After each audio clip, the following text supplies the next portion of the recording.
아니하였으리라 하니라. 다윗이 그가 가져온 것을 그의 손에서 받고 그에게 이르되 내 집으로 평안히 올라가라. 내가 내 말을 듣고 내 청을 허락하노라. 아멘. 오늘 설교는 수수께끼로 시작하겠습니다. 첫 번째로 여러분 눈에 보이지 않는 겁니다. 첫 번째. 두 번째, 여러분 모두가 다 가지고 계신 겁니다. 그리고 세 번째, 여러분들이 핸드폰보다 더 많이 사용하는 것입니다. 네 번째, 여러분들이 여러분들의 배우자 혹은 부모님보다 더 오랜 기간 이것과 함께 지냅니다. 무엇일까요? 모르시면 얼굴에 전혀 모르겠다는 표정이 있으셔서 하나 더. 어떤 학자는 이것을 인간을 더욱 인간답게 만들어주는 것이라고 이야기했습니다. 감정. 네, 조정희 장로님께서 정답을 맞춰주셨습니다. 네, 정답은 감정입니다. 네이버 사전에는 뭐라고 되어 있냐면 어떤 현상이나 일에 대해서 일어나는 마음이나 느끼는 기분이라고 정의하고 있습니다. 우리가 평생 하루 종일 우리는 감정을 사용하면서 살아갑니다. 그리고 인간이 더욱 인간다울 수 있는 것도 이 감정을 가지고 있기 때문에 그렇고요. 이 감정은 어떤 주어진 상황에 나의 해석이 나타날 때 일어나는 신체적 변화를 우리가 감정이라고 합니다. 기쁘고 신나고 행복하고 재밌고 그립고 사랑스럽고 슬프고 안타깝고 서운하고 후회되고 밉고 질투나고 분노하고 불안하고 계속하면 얼마나 많이 할 수 있겠습니까? 우리가 가지고 사용하고 살아가고 있는 이런 감정이 얼마나 다양하고 많은지 모릅니다. 서양에서는 이 기본 감정을 6개로 나눴습니다.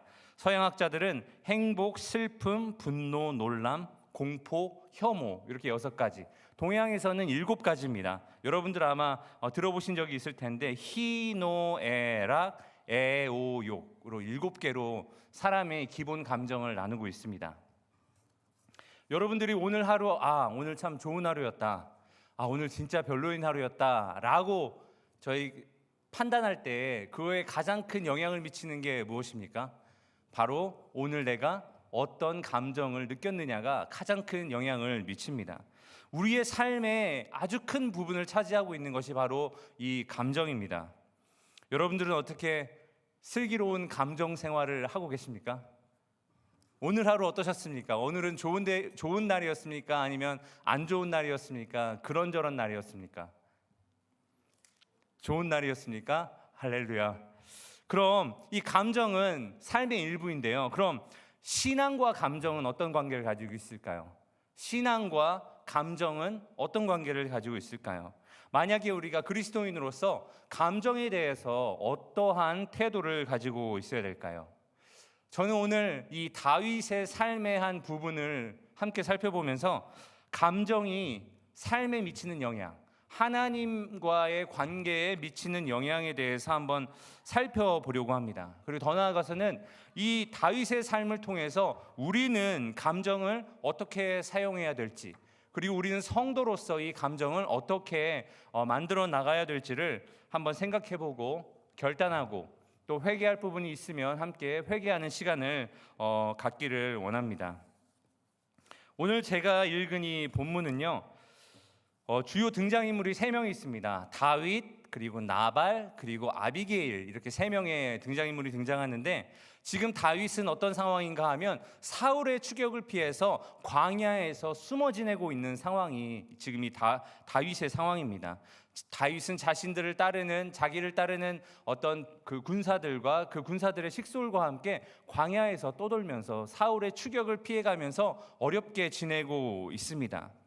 그런데 이 다윗이 피해 있던 이 지역에 한 부자가 살고 있었는데요. 사무엘상 25장 2절에서 3절입니다. 한번 같이 읽어볼까요? 시작. 마온에 한 사람이 있었는데 그의 생업이 갈멜에 있고 심히 부하여 양이 3,000마리요 염소가 1,000마리이므로 그가 갈멜에서 그의 양털을 깎고 있었으니. 여기까지 일단 읽겠습니다. 자, 여기 보니까 한 사람이 살고 있었는데 나발이라는 남자가 있었는데요. 양이 3,000마리, 그 다음에 염소가 1,000마리, 그리고 그날은 어떤 날이었다고요? 양털을 깎는 날이었다고 합니다. 여러분들 지금도 양 3,000마리에 염소 1,000마리면 굉장히 부자죠. 그리고 이 양털 깎는 날은 이 목자들에게 있어서, 목축업을 하는 사람들에게 있어서 1년에 딱 한 번 있는 모든 것을 추수하는 날과 같습니다. 회사원이 1년 동안 열심히 일했다가 1년 연봉을 하루에 다 받는 날이라고 생각하시면 편할 것 같습니다. 부모님들, 자녀들 다 불러서 정말 거하게 한번 외식해도 모자랄 날이 바로 이런 날이죠. 근데 이 양털은요, 아무나 깎을 수 있는 게 아닙니다. 아주 특별한 기술을 가져야만 양털을 깎을 수 있다고 합니다. 그래서 지금도 그 양들을 많이 목축하는 이런 호주나 이런 나라에서 이 양털을 깎는 시기가 되면은 이 양털 깎는 사람들이 조를 짜서 목장을 방문하는데, 그러면은 이 목장 주인은 그들이 거할 숙소를 마련해야 되고, 그들이 먹을 음식을 마련해야 되고, 그다음에 그들이 깎은 양털을 보관해야 되는 창고를 준비해야 한다고 합니다. 이때도 마찬가지였겠죠. 그래서 이날은 그 나발의 사람들과 함께 양털 깎는 날, 그래서 양털 깎는 자들이 이미 와 있고 그들을 위해서 아주 좋은 음식이 준비되어 있고, 또 그동안 함께 수고한 그 모든 종들과 함께 1년의 수확을 기뻐하는 그런 날이 바로 이 양털 깎는 날인데, 바로 다윗이 나발이 양털 깎고 있다는 이야기를 들은 겁니다. 다윗이 소년 10명을 부릅니다. 그 다음에 나발에게 가서 내 이름으로 문안하고, 지금 너희가 가지고 있는, 너희 손에 있는 것 중에 얼마를 우리에게 좀 나눠줘서 우리도 좀 은혜를 얻게 해달라라고 부탁하라고 소년 10명을 이 나발에게 보냅니다. 다윗은 왜 소년 1명이 아니라 10명을 보냈을까요? 그건 아마도 이 다윗은 나발이 자신의 요청을 절대 거절하지 않을 것이다 라는 기대가 있었기 때문일 겁니다. 10명을 보냈다는 것은 돌아올 때 그 10명의 손에 음식이 가득 들려 돌아올 것을 예상했기 때문에 1명이 아니라 10명을 보낸 거죠. 근데 그럼 다윗은 왜 10명을 보낼 만큼 그렇게 나발이 음식을 나눠줄 것이다 이렇게 확신했을까요? 그건 이제 성경 본문에 나와 있는데, 일단 다윗의 군사 600명이 그 나발의 목자들과 함께 지내면서 그들을 선대했습니다. 괴롭히지 않았고 피해주지 않았습니다. 그리고 오히려 그 군사들이 목자들과 함께 지내면서 다른 민족으로부터 약탈이나 혹은 도적대로부터 보호를 받을 수 있었고, 또 야생동물들이 침범했을 때 가볍게 물리칠 수 있었습니다. 그러니까 나발은 영업 손실이 전혀 없이 아주 영업 최대 이익을 가져갈 수 있었지요. 다윗의 군사들이 나발의 목장에 담이 되어 주었던 겁니다.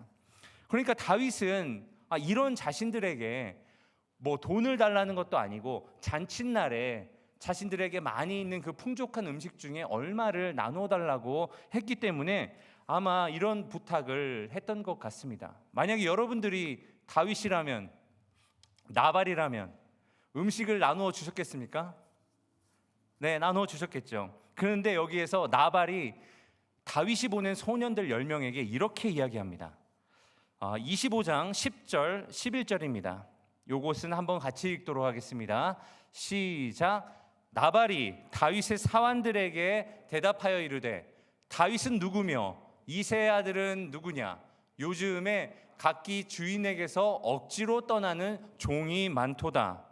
내가 어찌 내 떡과 물과 내 양털 깎는 자를 위하여 잡은 고기를 가져다가 어디서 왔는지도 알지 못하는 자들에게 주겠느냐 한지라. 아멘. 이새의 아들이 누구냐? 다윗이 누구냐? 지금 다윗의 이름도 알고 다윗의 출신도 아는데 그게 누구냐라고 물어보는 것은 지금 뭐 하는 거죠? 지금 sarcastic하게 냉소적으로 비난하는 겁니다.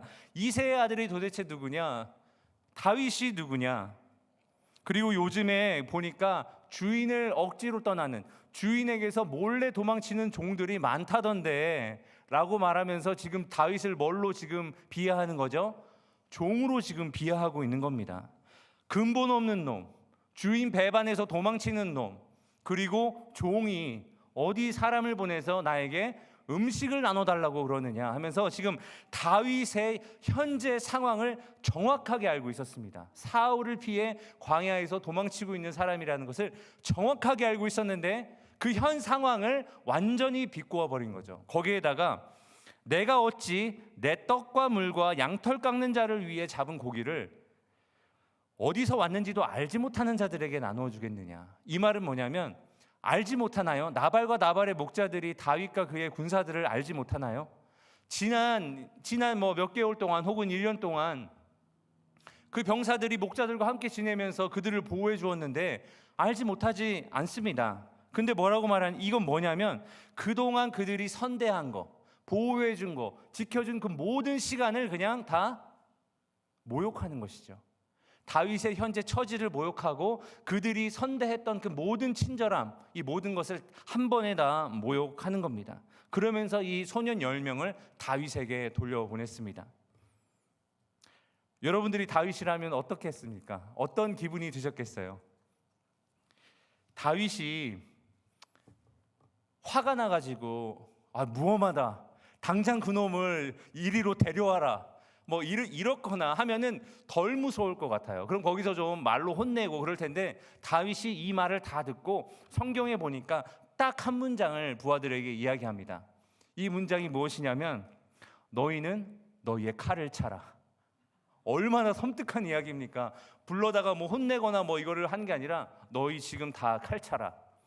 이 말은 뭐냐면 지금 당장 다 올라가 가지고 그 안에 있는 모든 집안 남자를 다 죽이겠다, 이 말입니다. 200명, 600명의 병사가 있었는데 200명으로 남아서 본진 그리고 자신들의 식소를 지키게 하고 400명을 무장시켜서 나발을 찾아 올라갑니다. 근데 여기서 저희가 질문을 할 수 있어야 됩니다. 여기서 잠깐, 왜? 우리가 알던 다윗이 아닌데 왜 다윗이 이런 행동을 할까? 라고 우리가 질문을 할 수 있어야겠죠. 왜냐하면 다윗이 누굽니까? 순결하고 의롭고 공의롭고 숭고한 성품을 가진 사람이 다윗인데 왜 다윗이 이런 식으로 행하지? 왜 칼을 차고 민간인을 해하려고 하는 이러한 계획을 할까라고 우리가 질문을 해야죠. 지금 우리가 읽는 이 이야기가요, 사무엘상 25장에 나와 있는데 바로 전장에 무슨 이야기가 있냐면 24장에 자기를 죽이려고 하는 사울 왕이 있을 때에 사울 왕을 죽일 절호의 찬스가 옵니다. 근데 그 다윗이 아주 유명한 이야기죠. 사울을 죽이지 않고 그의 옷자락만 뱁니다. 그리고 유명한 말을 합니다. 여호와의 기름 부음 받은 자를 내가 어찌 해할 수 있느냐 하면서 사울을 죽이지 않고 그냥 놓아서 보내주는 이야기가 바로 이 전장 24장에 나오는데 갑자기 왜 25장에서 다윗은 이런 행동을 하게 될까요? 이 톨스토이라는 사람이 이렇게 이야기했습니다. 사람을 벌하고 싶은 욕구는 가장 저질적이고 가장 동물적인 감정이란 것을 우린 항상 기억해야 한다. 지금 다윗이 자기 목숨을 노리는 사람도 놓아준 사람이 음식 조금 안 나눠줬다고 가장 저질적이고 동물적인 결정을 하는 것일까요? 다윗의 이러한 행동에 이유가 있습니다. 이 이유가 어디에 나오냐면 우리가 지금 읽고 있는 이 25장의 제일 첫 번째 절 1절에 나와 있습니다. 24장에는 사울을 놓아주고 25장에는 나발의 이야기가 나오는데 그 25장 1절에 이렇게 기록되어 있습니다. 사무엘상 25장 1절 함께 읽겠습니다. 사무엘이 죽음에 온 이스라엘 무리가 모여 그를 두고 슬피 울며 라마 그의 집에서 그를 장사한지라. 다윗이 일어나 바란 광야로 내려가니라. 아멘. 사무엘이 죽는 사건이 있었습니다. 사무엘이 누구죠? 하나님으로부터 말씀을 받아 계시를 받아 다윗을 기름 부은 사람이 바로 사무엘입니다. 지금 자신이 온 나라 사울 왕의 추격에 온 나라의 군대의 초격을 받으면서 목숨을 간신히 부지하고 있지만 사무엘이 살아있으면 자신을 위해서 백성들에게 변호해 줄 수 있는 사람이 있다면 그 사람은 사무엘입니다. 자기가 나중에 왕이 되었을 때 나의 왕의 정통성을 증명해 줄 사람이 있다면 그건 바로 사무엘입니다. 이 세상 모든 사람이 다윗의 편이 아니더라도 단 한 사람 다윗의 편이 있다면 그것은 사무엘입니다. 자신의 영적인 멘토이고 자신의 지금 하는 이 모든 행동의 첫 시작을 뗀 사람이 사무엘입니다. 그런데 그 사무엘이 죽게 된 것이죠. 자기는 지금 이룬 것이 하나도 없는데, 아마 다윗의 감정은 충격적이고 슬프고 두렵고, 그리고 자신의 미래는 어떻게 될지 모르는 아주 복잡한 감정 가운데 다윗은 있었을 것입니다. 감정적으로 흔들리고 있는 그때에 어떤 일이 벌어지냐? 나발이 그 다윗의 현재 처지를 모욕한 것이죠. 평소라면 괜찮았지만 감정적으로 흔들릴 때에 나발의 행동으로 인해서 다윗의 감정이 자극되었고, 다윗은 가장 저질적이고 동물적인 결정을 내릴 수밖에 없었습니다. 여러분들, 이 다윗의 모습을 보면서 혹시 여러분들의 모습을 보고 계시진 않습니까? 우리도 얼마나 자주 이 감정에 흔들리면서 욱하고 꽥하고 뚜껑 열리고 방에 들어가고 문 세게 닫고 집어던지고 합니까? 우리 감정이 흔들릴 때 우리는 너무나 우리 죄와 그리고 수많은 유혹들에 노출되게 되어 있습니다. 평소에는 그냥 지나갈 수 있는 수많은 일들이 하나하나 화가 나고 짜증이 나고 입에서는 불평이 나오고 말이 곱게 나가지 않고 주변에 있는 사람들을 괴롭게 하고 불편하게 하는 이런 결과를 우리는 가져옵니다. 감정을 지키는 것, 우리의 마음을 지키는 것은 우리의 신앙을 지키는 것과 너무나 밀접한 관계가 있다는 것을 여러분들이 반드시 오늘 기억하시기를 바랍니다. 그럼 감정을 지키기 위해서는 우리가 무엇을 기억하고 있어야 되는가? 첫 번째로 감정도 하나님께서 주신 것이라는 것을 여러분들 반드시 인식하고 계셔야 됩니다. 감정도 하나님께서 우리에게 주신 겁니다. 하나 제가 질문 드리겠습니다. 여러분들 시간이 여러분들의 것입니까? 여러분들 시간이 저의 시간이죠. 그런데 저의 것이 아닙니다. 하나님께서 주신 것이라고 우리는 믿음으로 고백합니다. 여러분들의 몸은 어떻습니까? 여러분들의 몸도 여러분의 것이지요. 그런데 우리는 우리의 몸이지만 이것이 우리의 것이 아니라고 우리의 믿음으로 하나님께 고백합니다. 하나님께서 주신 것이라고. 그래서 우리의 시간과 우리의 돈과 우리의 그 몸을 하나님의 영광을 위해 마땅히 사용해야 된다고 우리는 날마다 믿음으로 고백합니다. 감정도 마찬가지입니다. 감정도 하나님께서 우리가 창조될 때에 우리 안에 넣어주신 것으로 우리가 느끼고 우리가 사용하는 감정이지만 이것은 우리의 것이 아닙니다. 똑같이 감정도 우리는 하나님의 영광을 위해서 사용할 수 있어야 됩니다. 만약에 마지막 때에 하나님께서 우리에게 시간을 어떻게 썼는지, 돈을 어떻게 썼는지, 몸을 어떻게 사용했는지 책임을 물으신다면 반드시 하나님은 우리에게 감정을 어떻게 사용했는지도 우리에게 물어보실 것이라는 사실입니다. 그렇기 때문에 우리는 반드시 이 감정을 잘 사용하고 잘 관리해야 합니다. 그런데 요즘 세상이 그렇지가 않습니다. 요즘 세상이 감정을 내 맘대로 그냥 사용해도 되는 것처럼 가르치고 말하고 있습니다. 참으면 병된다. 감정을 표현하는 것은 건강한 사람이다.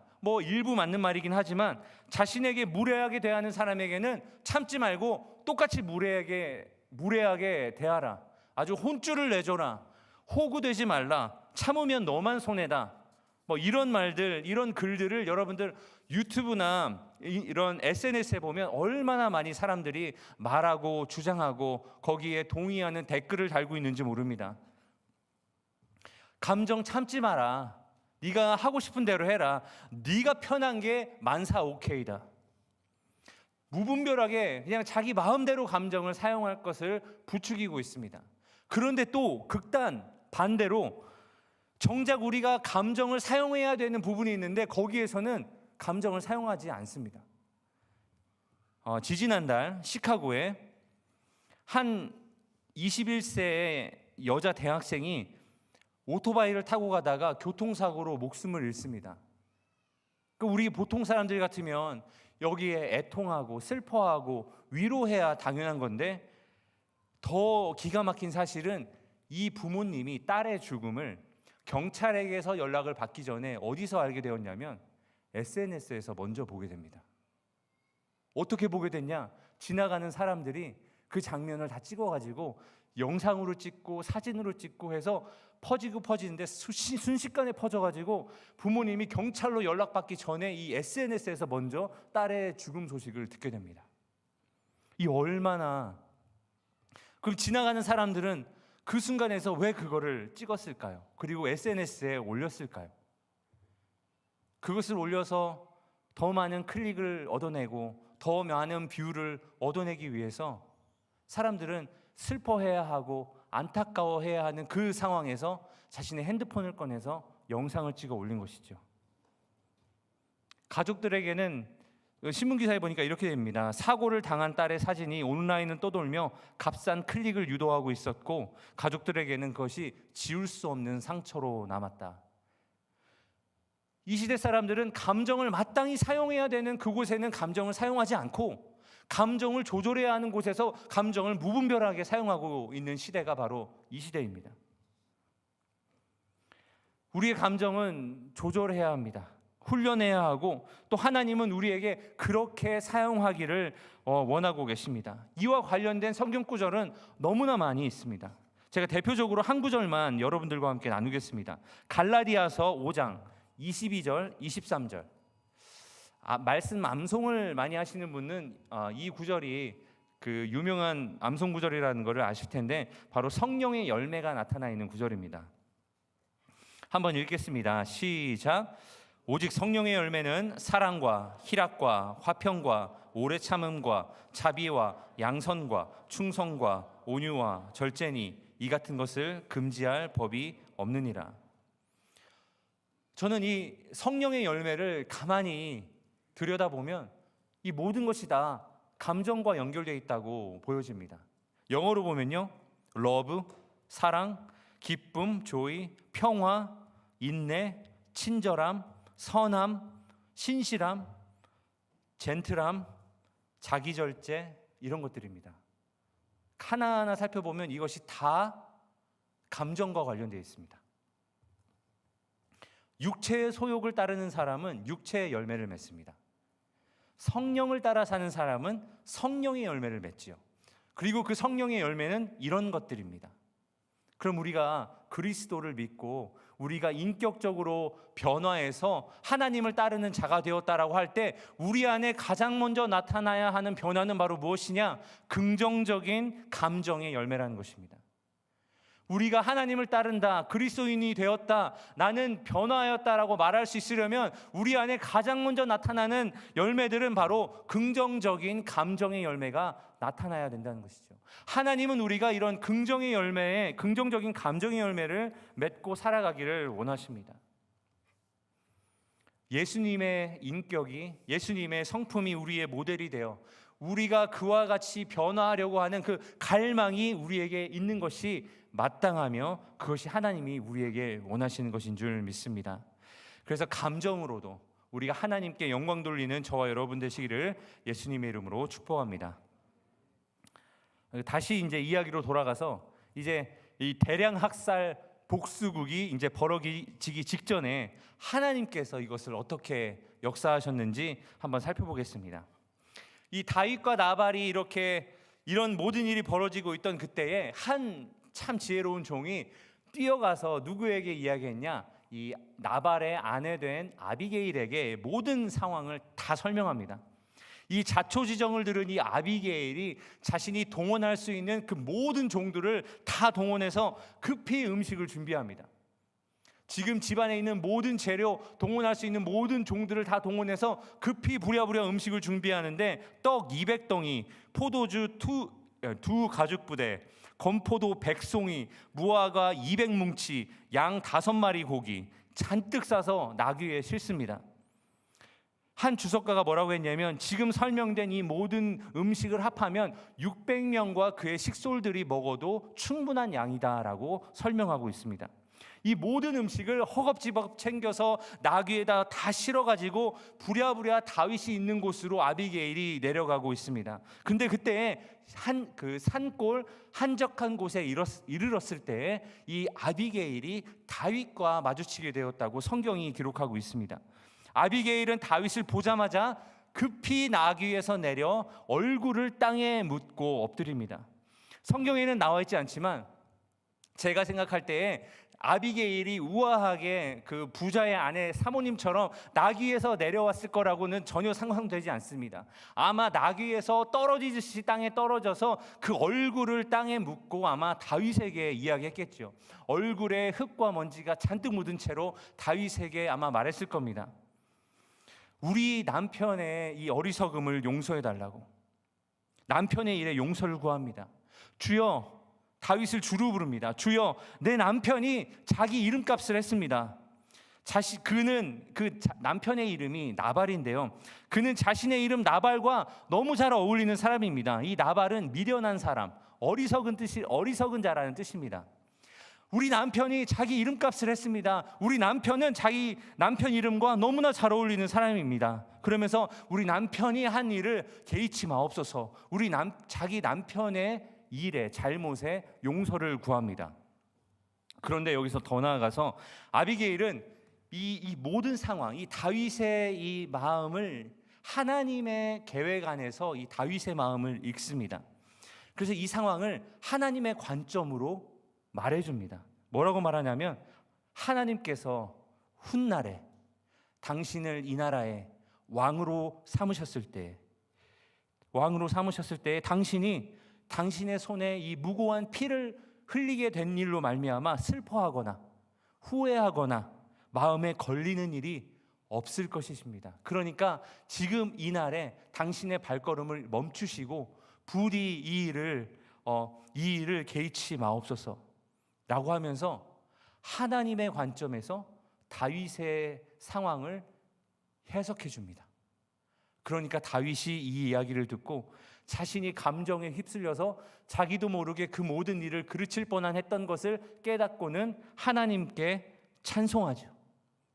저는 설교를 준비하다가 가장 의아했던 부분이 바로 어떤 부분인지 아십니까? 어떻게 이렇게 지혜로운 여자가 나발과 같은 사람과 결혼했을까? 이것이 가장 의아했습니다. 그래서 이걸 좀 찾아봤습니다. 궁금해가지고. 그랬더니 한 주석가가 옛날에는 부모들이 결혼을 성사시켰기 때문에 아마 이 아비게일에게는 선택권이 없었을 것이다. 그래서 궁금증이 살짝 풀렸는데, 이건 설교 외의 이야기지만 요즘은 부모가 간섭하지 않는데도 이런 일이 일어나곤 합니다. 우리 결혼 전에 외모 보고 조건 보고 그다음에 환경 보고 이거 따지다가 결혼하면 결국에 이런 불상사가, 이 아비게일과 같은 여자가 나발과 같은 남자와 결혼하는 그런 불상사가 일어나게 됩니다. 그러니까 이제 조건 외모 말고 혹시 배우자를 찾고 계신다면 신앙으로 인격이 다듬어진 그런 배우자를 찾으시기를 축복합니다. 다윗이 말합니다. 이제 다시 설교로 돌아가서 다윗이 말합니다. 아비게일의 이 모든 상황을 듣고 다윗이 말하는데요, 오늘 저희가 읽은 본문이 바로 그 부분입니다. 사무엘상 32절에서 34절 띄워주시고요, 제가 그냥 설명하겠습니다. 다윗이 아비게일한테 오늘 너를 보내어 나를 영접하게, 나를 만나게 하신 이스라엘 하나님 여호와를 내가 찬송한다. 지금 이거를 아비게일에게 돌리고 있습니까? 하나님께 돌리고 있습니까? 하나님께 돌리고 있습니다. 하나님이 막으셨구나. 하나님이 아비게일을 나에게 보내주셔서 막으셨구나. 그리고서는 또 너의 지혜를 칭찬하며 내게 복이 있을 것이다. 오늘 내가 피를 흘릴 것과 내 손으로 친히 복수하는 것을 네가 막았도다.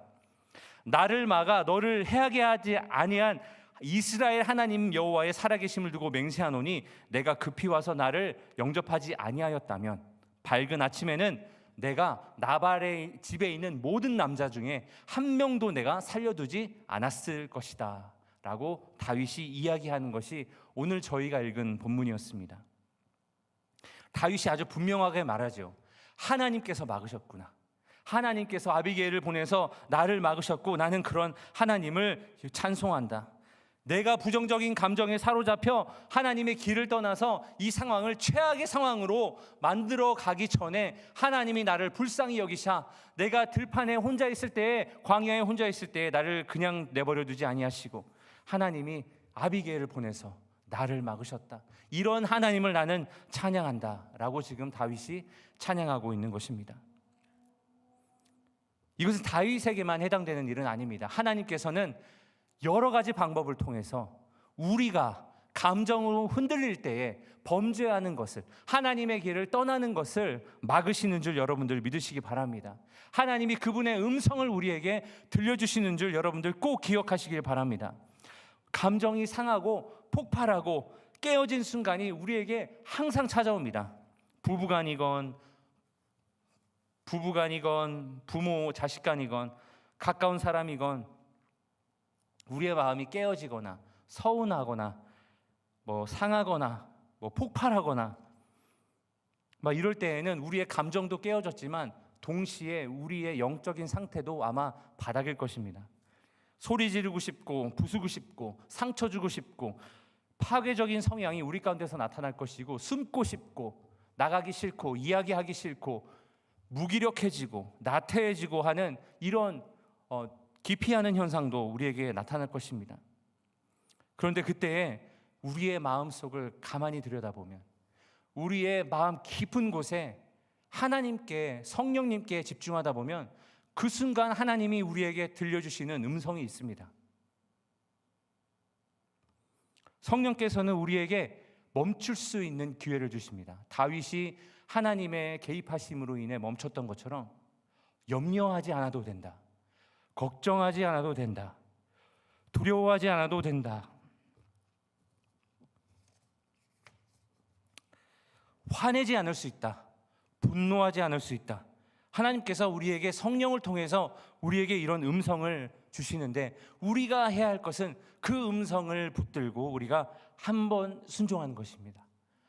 한번 순종하면 하나님께서 우리에게 그 이후에 우리가 그 이길 힘을 우리에게 주실 줄 믿습니다.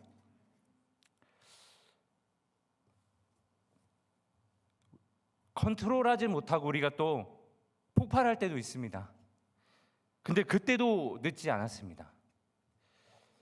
실은 그때가 하나님을 만나는 최악의 순간이면서 동시에 최고의 순간입니다. 한 목사님이, 제가 SNS에서 팔로우하는 한 목사님이 이번에 책을 내셨는데, 쓰러진 김에, 제목을 잘 들으셔야 됩니다. 쓰러진 김에 엎드려 하나님을 만났다라는 책의 제목입니다.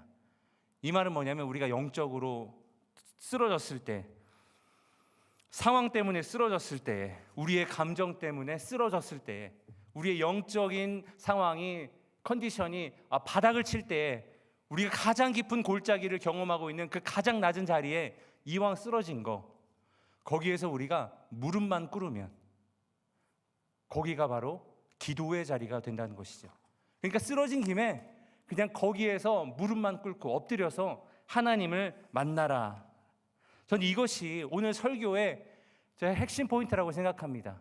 우리가 감정으로 무너져서 우리가 영적인 바닥을 칠 때에, 그때 우리가 쓰러진 김에 그곳에서 하나님을 만나는 역사가 있기를 바랍니다. 거기서 기도할 때 진짜 기도가 나옵니다. 형식적인 기도 말고, 다른 사람에게 하는 그런 기도 말고, 우리의 마음 가운데에 있는 진짜 기도가 나옵니다. 주님, 제가 억울합니다. 분합니다. 화납니다. 못 참겠습니다. 눈물과 울부짖음이 정말 우리의 그 진짜의 기도가, 진짜의 감정이 거기에서 나옵니다. 그때 우리는 하나님께 울부짖으면서 나아갈 수 있습니다. 몇 분이 이렇게 이야기할 수 있습니다. 이런 부정적인 감정을 가지고 우리가 하나님께 기도하는 것이 옳습니까? 여러분들 시편을 한번 읽어보시기 바랍니다. 얼마나 부정적이고 파괴적인 감정을 가지고, 어두운 감정을 가지고 그 시편 기자들이 하나님 앞에 나아갔는지. 그런데 우리가 그 상황에서 그 부정적인 감정을 가지고 하나님께 나아가서 그 쓰러진 곳이 기도하는 곳이 된다면 그 기도하는 중에 하나님께서 이 어두운 감정, 부정적인 감정을 하나님께서 해결해 주시고 거기에서 우리의 마음을 회복시키시고 위로하시는 역사가 있는 것을 여러분들 꼭 기억하시길 바랍니다.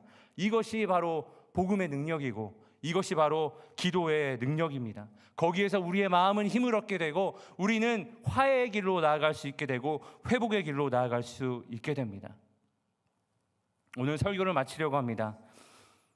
감정은 하나님께서 우리에게 주신 것으로 우리는 반드시 이 감정에 대해서 책임을 질 수 있어야 하는데 우리의 힘으로 되지 않으니 우리 마음 깊은 곳에서 우리의 모든 것을 통달하시고 우리를 도우시려고 하는 그 성령의 음성에 의지하여서 하나님 안에서 기도로 이 모든 감정들을 녹여